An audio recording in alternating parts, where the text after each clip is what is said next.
Asato ma satgamaya, tamaso ma jyotirgamaya, mrityorma amritangamaya. Om Moy, Om Moy, Om Moy, Om Moy, Om Moy, Om Moy, Om Moy, Om Moy. In the jungle, the mighty jungle, the lion sleeps tonight. In the jungle, the mighty jungle, the lion sleeps tonight.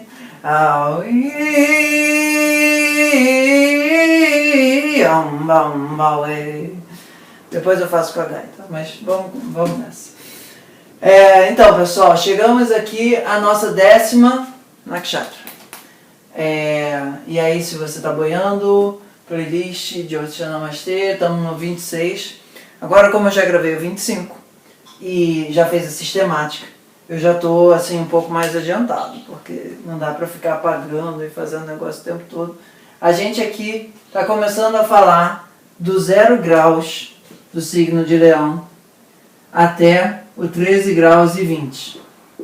Eu já espero que isso comece a ficar um pouco mais familiar.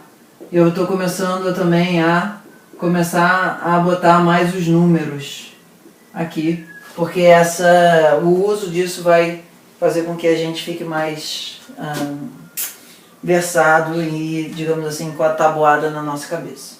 Muito bem. Então, o início do signo de Leão é governado por Ketu. Ketu é meu, a cauda do dragão, aquilo que representa o zero, representa o vazio, representa o lugar de onde tudo vem, em um certo sentido, representa o nosso karma, mas tudo bem, não vamos falar tanto de Ketu, vamos deixar quieto por enquanto. Nem eu sabia dessa. Bom, então, nessa nakshatra, nesse signo, ele é o início das 9 nakshatras que a gente vai ter pela adiante. E aqui a gente está com o primeiro quarto no signo de Áries, regido por Marte. No segundo quarto, no signo de Touro, regido por Vênus. Terceiro, Gêmeos, Mercúrio. Quarto, Câncer, Lua. Então, aqui no signo de Leão, como a gente vai andar para frente, vão ter os signos até Sagitário, e aí depois os outros vão participar do próximo signo, que é Virgem. E aqui na energia do Magá, palavras como magnânimo, magnífico, toda a ideia de realeza é relacionado a essa nakshatra. A deidade que é regente desse local é os Pitris, que é os antepassados. Essa nakshatra ela tem uma capacidade muito grande de deixar o corpo trazer do passado. Então, entre aspas, a gente poderia colocar isso como reencarnação. E aqui, simbolicamente, reencarnação é a reencarnação do espírito na matéria, do processo criativo na matéria condensada. E esse lugar ele faz com que as pessoas tenham uma capacidade muito grande de ancestralidade, coisas que a gente vai ver assim. E também de realeza. O signo todo de Leão é um signo de eu sou o rei, ou eu sou o divino, ou eu sou o sol, ou qualquer coisa nesse grau. Mas aqui, essa energia é muito mais voltada para o passado. É como assim, eu sei que eu já fui rei, não tem jeito, ou eu sei que eu já fui alguma coisa divina, eu sei que eu já fui alguma coisa com uma linhagem de ancestrais. Então, por exemplo, aqui em Mercúrio, em Gêmeos, uma pessoa ali vai ter uma capacidade muito grande, independente de qual eu acho, que não é tão independente assim, mas qualquer astro que esteja ali vai estar interessado de alguma forma na genealogia daquela tradição, etc. Vamos com calma. Bom, então características gerais importantes dessa nakshatra de Magá, que tem como deidade os ancestrais, que tem como potência, assim, essa ideia de reencarnação. O símbolo é um trono um palanquim que anda, tá? E tem pessoas que carregam isso daqui. Então aqui tem um rei sendo levado de um lugar para o outro. Não é um trono que a pessoa está sentada num palácio per se. Tem um rei que está sendo transportado de um palácio para outro, e no meio disso os súditos estão lá. Viva o rei, mais ou menos, né? Mas essa é a ideia, assim. A pessoa que vem ou com a lua, ou com o sol, ou com o ascendente aí, para assim deixar mais simples, tende a trazer muito essa noção assim de que as pessoas, elas ou estão aqui para serem governadas, ou eu desempenhei algum papel de governo, ou as coisas precisam ser governadas de uma forma mais adequada. Então é uma nakshatra, em um certo sentido, bastante aristocrática, no sentido de que há uma tendência a querer governar o outro, ou governar a população, etc. e tal, no sentido de buscar com que haja mais ordem, como um leão botando ordem na casa. Então, as pessoas nesse signo, se o astro que tiver aí, como o Ketu tiver no mapa, pode ser um rei extremamente magnânimo ou extremamente despótico, sanguinário e violento. Outras coisas que são importantes nessa nakshatra é que a corporalidade ainda não está tão densa, então essa sensação de que o reinado ela tem uma ligação entre o passado e o presente é grande. Então tem essa noção de que algo está sendo trazido para cá, e isso implica muitas vezes, imensas vezes, em questão de culto aos antepassados, principalmente se cai aqui em Câncer, que aí o negócio fica bem mais potencializado. Também desvendar aquilo que foi perdido, ou fazer com que grandes segredos do passado tragam soluções para o presente. Por exemplo, estudar as pirâmides e saber como é que eles faziam para armazenar grãos, ver a constelação. O de outros estaria aqui, nesse sentido assim, de fazer com que a tradição do passado traga mais segurança para a gente no presente, ainda que o de outros cabe em qualquer canto, pela multiplicidade dele. O idealismo muito forte, e esse idealismo muitas vezes vem numa característica mais ariana, assim, de querer chegar lá no topo, ou tipo fazer as coisas sem muito pensar, só tendo um ideal. E essa questão genealógica é uma questão muito importante em todos os quartos aí, por ter esse tema da ancestralidade está muito forte nessa nakshatra, mas te diria que principalmente nesse lugar governado por Mercúrio. Então agora a gente está começando a entender como é que foi feito o pensamento nas 9 nakshatras anteriores. Antes não dava ao mesmo tempo para explicar como é que se pensava e o pensamento. Antes era só o pensamento.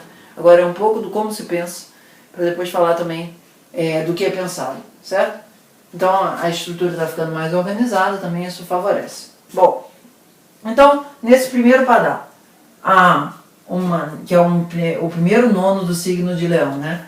Há uma mistura tanto da energia do Sol, que é o astro regente desse signo, certo? Então o Sol ele vai reger todos esses 9 nonos que estão indicados aqui em preto.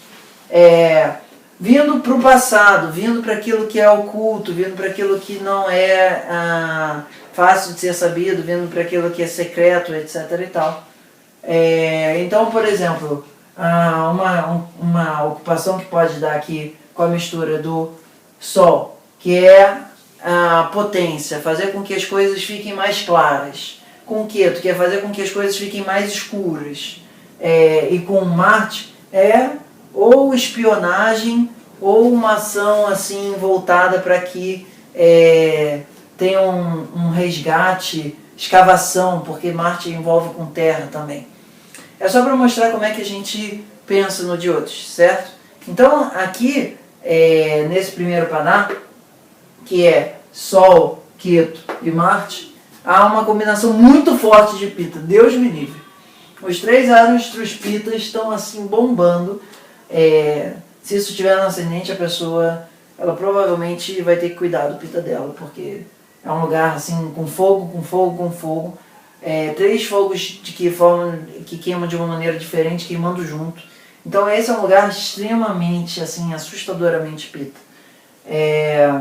Bom, isso implica que a pessoa aqui normalmente quer brilhar, a pessoa normalmente quer ser reconhecida. Isso daqui dá muito atleta também, principalmente atleta que tem que ao mesmo tempo ter força e pensar. Por exemplo, lutador de jiu-jitsu ou qualquer coisa assim. Não se aplica tanto a pessoa de boxe, que é uma coisa assim mais, entre aspas, burra. Não que, vamos lá, assim, cuidado com a forma como falo, mas assim, não envolve tanta estratégia, vamos colocar dessa forma, como alguns outros tipos de arte, tá? São pessoas assim com uma potência muito grande em esportes, eu botei tipo um Aquiles. São pessoas também muito voltadas a conquistas, CEOs de empresas. E também o Sol traz muito essa característica de artista que quer buscar o topo ou quer ser assim, reconhecido como um dos principais ou marcando história na arte, de representação. Assim. O segundo Padá tem Vênus, Touro, então deixa a energia um pouco mais cafa, mais aterrada, mais restrita. E isso faz com que haja o interesse de fazer com que as pessoas vivam bem. Aí eu botei aqui como uma referência o presidente Obama.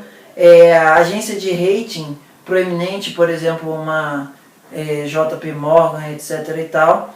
E também pessoas que estejam relacionadas a museu em termos nacionais, porque o Sol representa museu, Ketu representa pesquisa, Touro representa a preservação do passado. O terceiro Padá, que é de Gêmeos, ele vai misturar uma energia bastante pita do Sol e do Ketu, mas vindo com um ar mais dinâmico, mais de vento do Mercúrio. Isso dá um Steve Jobs da vida, uma projeção imensa, mas com uma capacidade de criação e o apuro estético é muito importante em todo o Leão. O George Lucas também, com uma capacidade muito grande de projeção, comunicação, daquilo que não é muito da nossa realidade, que o Ketu representa essa coisa assim da não realidade também, mas muito fantástico, muito grande. Um cara tipo completamente fora de escala.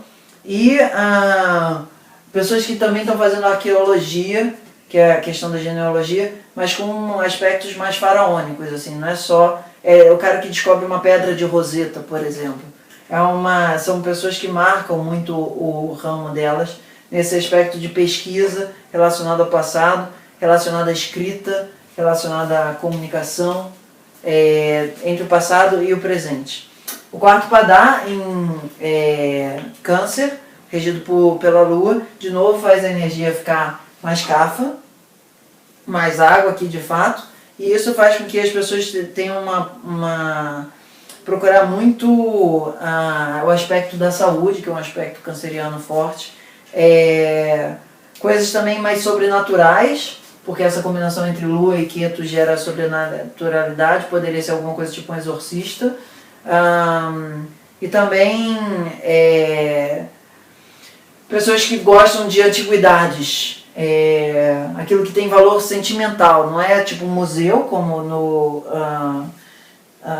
Mercúrio em Gêmeos, que é histórico. Na antiguidade é porque aquilo tem valor afetivo, que é uma característica canceriana. Mas assim, seria um grande... a característica de Leão é sempre a coisa ser grandiosa, a coisa não ser pequena, a coisa ser principal, a coisa ser federal, a coisa ser nacional, a coisa ser mega. Principalmente assim, não tem ninguém acima disso. Isso é uma característica que em todos esses padás que a gente vai ver vão estar presentes. E é o atributo do Ketu, é aquilo que vem do passado e que tem que chegar ao presente para fazer alguma coisa mudar, ok? Então, fechamos as 4 primeiros padás, vamos para a próxima Nakshatra, uma que eu particularmente gosto bastante. Namastê. Prepare-se para o incrível mundo do Jyotish. Envie e-mail e vamos nessa. Namastê!